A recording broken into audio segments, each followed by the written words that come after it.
나시리는 뭔가 달라야지, 나시리는 뭔가 달라야지 라는 제목으로 하나님 말씀 시작하도록 하겠습니다. 자, 사사시대를요 한 문장으로 요약할 수가 있어요. 자, 사사시대를 한 문장으로 요약하면요, 하나님을 왕으로 모시지 않고 자기 마음대로 살아갔던 시대라고 요약할 수가 있어요. 자, 사사시대를 어떻게 요약할 수가 있다고요? 하나님을 왕으로 모시지 않고 자기 마음대로 살아갔던 시대를 바로 사사시대라고 말할 수가 있는 거예요. 자, 그렇기 때문에요, 사사시대에 이 패턴이 계속 반복된다고 했었어요. 이스라엘이 죄를 짓고요, 하나님께 죄 때문에 벌을 받고, 벌을 받은 이스라엘이 하나님께 기도하죠. 하나님, 저희 좀 살려주세요. 더 이상 살 수가 없어요. 자, 그 다음은요, 하나님께서 사사를 통해 구원해 주시는 모습이 나오게 되는 거예요. 자, 이제 어느덧 마지막 사사예요. 하나님의 왕으로 모시지 않고 자기들 마음대로 살아가던 그 시대에 나타난 마지막 사사예요. 하나님께서는 사사를 통해요 계속 말씀해 주시는 거예요. 너희들 마음대로 살아가서는 안 돼. 하나님을 왕으로 모셔야 돼. 자, 오늘부터 함께 살펴볼 마지막 사사는요, 그러한 모습을, 하나님을 왕으로 모셔야 한다는 모습을 계속 강조해 주고 있어요. 사사기에 나오는 마지막 사사는요, 바로 삼손이라는 사사인데요, 우리 친구들도 한 번쯤은 들어봤을 인물이에요. 자, 삼손은 태어나기 전부터 하나님께 부름을 받은 사람이었어요.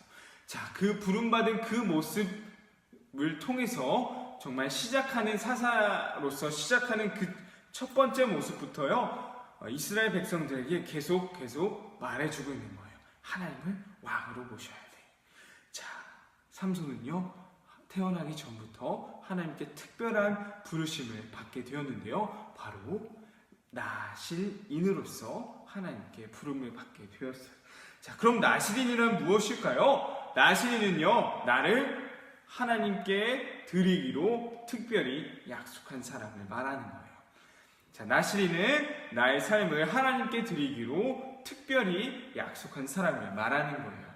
자, 이스라엘 사람들은요, 하나님을 믿는 사람들이었어요. 그렇기 때문에 대부분의 사람들이 나의 삶을 하나님께 드립니다 라고 고백했어요. 자, 그런데 그런 사람들과 나실인이 다른 이유는 어떤 점에서 나실인과의 다른 점이 있는 걸까요? 나실인은요, 더욱더 특별하게 지켜야 하는 그런 약속이 있었어요.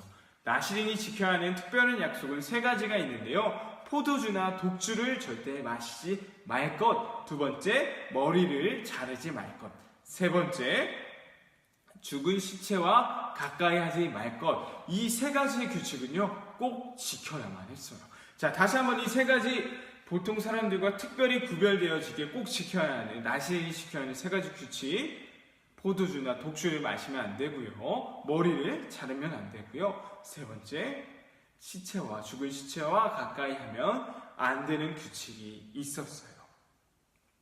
자, 이렇게 나실인은요, 더욱더 특별하게 이런 것들을 지키면서 하나님께 자신의 삶을 드리겠습니다 라고 고백한 사람들이 바로 나실인인데요, 그렇다면 하나님께서는 왜 사사기의 마지막 사사를 나실인으로 부르셨던 것일까요? 그것은 아마도 이제는 이 반복되는 죄악의 패턴을 이제는 좀 끊어버리자라는 하나님의 마음이 담겨있지 않나 생각돼요. 그래서 하나님은 마지막 사사를 뱃속에서부터 선택하셨고요, 특별히 나실인으로 부르셨던 거였어요. 이 마지막 사사는 이제 태어나서 남들과는 다른 모습으로 살아가면서 하나님을 왕으로 모시는 그런 사사로 자라나게 될 거예요. 이러한 반복되는 죄를 끊어버리고 구별된 모습을 원하시는 그런 하나님의 마음은요, 지금 우리에게도 똑같이 적용되는 말씀이에요. 쉽게 말해서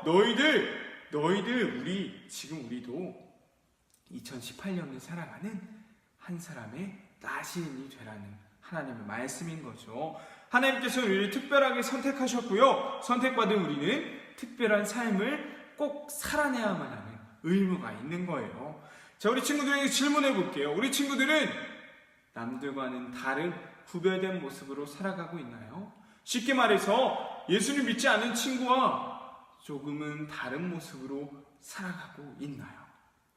전사님 보니까요, 우리 교회 다니는 친구들이요, 오히려 믿지 않는 친구들보다, 교회 다니지 않는 친구들보다 친구들과의 관계가 더 좋지 않고요, 친구를 막 왕따시키고 더 심한 욕을 하면서 지내는 친구가 있는 것을 보게 되었어요. 우리 친구들, 우리는요 반드시 기억해야 돼요. 교회 다니는 애는, 그리고 예수님 믿는 애는 조금 다른 모습이 있구나라는 그런 모습이 우리한테 있어야 한다는 사실이에요. 자, 그렇다면 가장 쉽게 내가 믿는 예수님을, 내가 믿는 하나님을 드러낼 수 있는 방법이 무엇이 있을까요? 가장 쉬운 방법 중 하나는요, 바로 식사 기도예요. 밥 먹기 전에 기도하는 모습이 우리에게 있어야 한다는 거예요. 우리 친구들 밥을 먹으면서 감사하고 있나요? 하나님께 감사합니다 하나님 하고서 밥을 먹고 있나요? 전도사님은요, 군대에서 이렇게 식사를 하면서 이 감사하는 마음을 아주 많이 느낄 수가 있었어요. 왜냐? 매일매일 밥 먹기 전에 힘찬 구호를 외쳤었거든요. 한번 생각해보고서 적어봤는데요, 이런 구호를 했었어요. 이 식사는 부모님의 피땀 어린 세금으로 만들어진 것이므로 남기지 않고 감사히 먹겠습니다 하고서 구호를 외친 다음에 식사를 했던 기억이 나요. 맞아요. 우리가 먹는 이 밥은요, 이 밥이 여기까지 오기까지는요, 누군가의 피땀 어린 수고가 있었고 열심히 만드는 수고가 있었던 것이었어요. 그리고 그런 모든 것을 허락하신 분은 바로 하나님이신 거예요. 그렇게 우리는요, 밥 먹기 전에 두 손 모으고 눈 감고 하나님, 이 음식을 주셔서, 이 맛있는 양식을 주셔서 감사합니다 라고 기도하고 먹어야 하는 거예요. 밥 먹기 전에 기도하는 모습으로요, 저 친구는 하나님께 감사할 줄 아는 친구구나, 이런 모습이 드러날 수 있는 우리 인연부 친구들이 되었으면 좋겠어요. 하나님께서는 끊임없이 반복되는 그 죄를 이제는 끊어버리고자 삼손을 뱃속에서부터, 그것도 특별히 나시린으로서 부르셨어요. 나시린은요, 남들과는 다른 모습으로, 구별된 모습으로 살아가야 하는 의무가 있었어요. 이것은 지금 우리에게도 마찬가지예요. 우리는 하나님의 자녀로 이 땅에 태어났고요, 이 땅에서 살아가고 있어요. 하나님은 우리가 세상 속에 나아가서 그 사람들과 똑같이 살아가는 것이 아니라 믿는 사람에게 주어지는 구별된 모습으로 살아가기를 원하신다는 거예요. 가장 기본이 되는 식사 기도를 통해서요, 그러한 우리의 믿음의 모습이, 남들과는 다른 구별되는 모습이 시작되는 그러한 우리 인연부 친구들이 되었으면 좋겠습니다.